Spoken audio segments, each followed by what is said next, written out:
আচ্ছা, চেন্নাই সুপার কিংসের মায়াদয়া বলে কি কিচ্ছু নেই? মানে এইভাবে কে হারায় ভাই মুম্বাই ইন্ডিয়ান্সকে? 103 রানে হারিয়ে দিল। মানে মুম্বাই ইন্ডিয়ান্সের আইপিএল ইতিহাসে এটা সবচেয়ে বেশি রানে হারের রেকর্ড। আর চেন্নাই সুপার কিংসের আইপিএল ইতিহাসে সবচেয়ে বেশি রানের জয়ের রেকর্ড।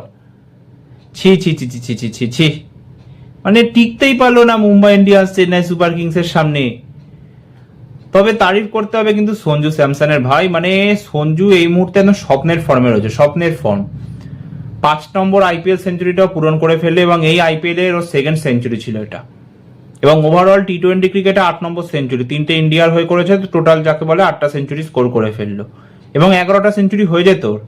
মানে সেই ওয়েস্ট ইন্ডিজের এগেনস্টে চেস করতে নেমে 97 নট আউট স্কোর করলো, তারপরে 89 স্কোর করলো সেমিফাইনালে, ফাইনালেও 89 স্কোর করলো। তো এই তিনটেকে যদি কনভার্ট করতে পারতো 100-তে, তাহলে 3টে সেঞ্চুরি আরো হয়ে যেত 100, মানে 11টা সেঞ্চুরি হয়ে যেত টি-20 ক্রিকেটে। মানে বাকি ব্যাটসম্যানদের টিকতেই পারেনি, পুরো একা সঞ্জু চেন্নাইকে টেনেছে। এবং তারপরেও 207 রান স্কোর করে ফেললো। তারপরেও লাস্ট বলে চৌকা মেরে যাকে বলে সেঞ্চুরিটা পূরণ করলো। তবে 208 টার্গেট ছিল, ভেবেছিলাম হয়তো মুম্বাই চেস করলেও করতে পারে, কিন্তু কোথায়, টিকতেই পারলো না। প্রথম 2 ওভারের মধ্যে 11 রানে 3 উইকেট হারিয়ে ফেললো, ব্যাস ম্যাচ ওখানেই শেষ। আর কোনো জায়গায় নেই ম্যাচে বাঁচার।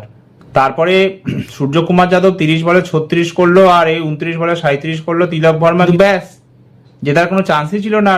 11 রানের মধ্যে যদি 3 উইকেট হারিয়ে ফেলে তো বাকি ব্যাটসম্যানরা ধরে ধরে খেলবে। তো এরা ধরে ধরে খেলছিল, চান্সই ছিল না আর কোনো। তাই ভেবেছিলাম এত রানে হয়তো মুম্বাই হারবে না, মেবি মানে 50 রানে হয়তো হারতে পারে। কিন্তু 103 রানে যে হারবে কল্পনাও করতে পারিনি।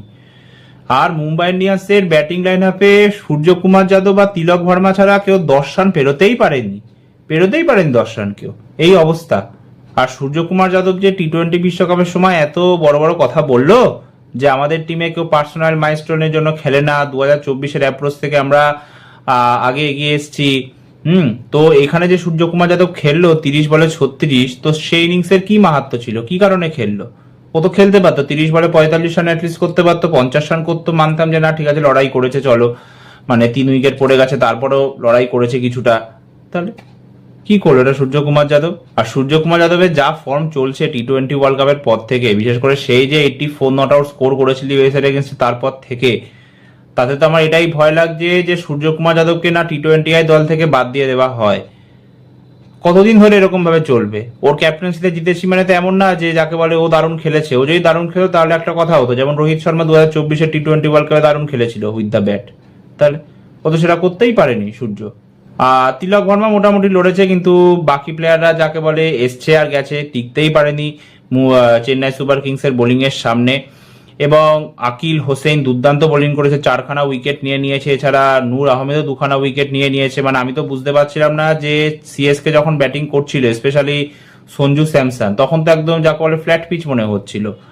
আর মুম্বাই ইন্ডিয়ান্স যখন ব্যাটিং করতে নামলো তখন তো মনে হচ্ছে যাকে বলে একদম র্যাঙ্ক টার্নারে খেলা হচ্ছে। মানে দুটো স্পিনারই পুরো শেষ করে দিল, ওর বাঁচার রাস্তাই ছিল না মুম্বাই ইন্ডিয়ান্সের কাছে।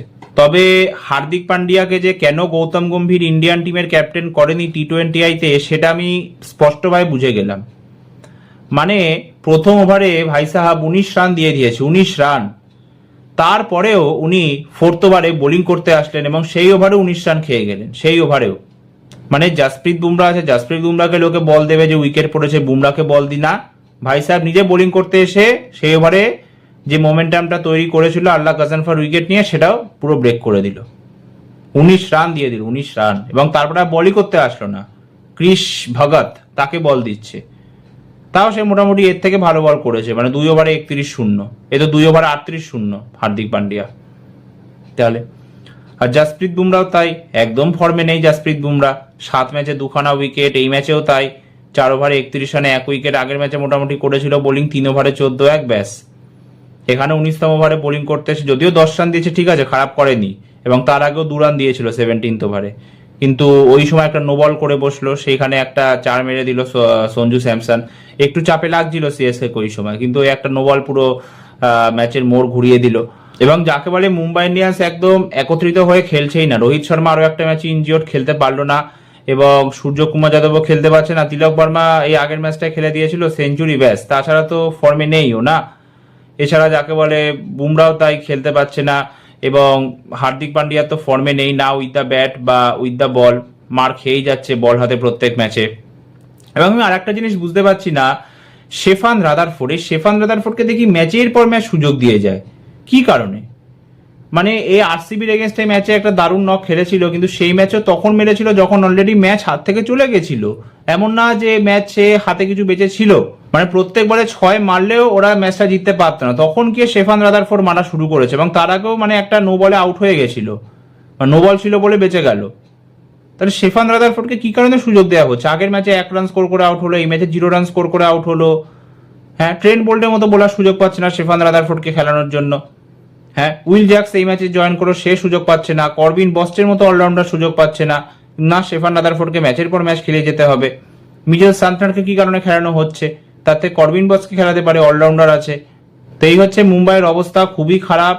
একটা খুবই বাজে হার। মানে গুজরাট টাইটান্সের এগেনস্টে 99 রানে জিতেছিল, হ্যাঁ, সেখানে 100+ রানে হেরে গেল সিএসকে এর কাছে, তাও নিজেদের ঘরের মাঠে। খুবই খারাপ। এবং সিএসকে আস্তে আস্তে কামব্যাক করছে, এটা ওদের 3rd উইন হয়ে গেল 7 ম্যাচে। তবে ওদের ব্যাটিং কিন্তু হাইলি, যাকে বলে সঞ্জুর ওপর ডিপেন্ডেন্ট। ক্যাপ্টেন ঋতুরাজ গায়কোয়াড়ের ব্যাট থেকেও রান আসছে না, সেটা কিন্তু আসতে হবে।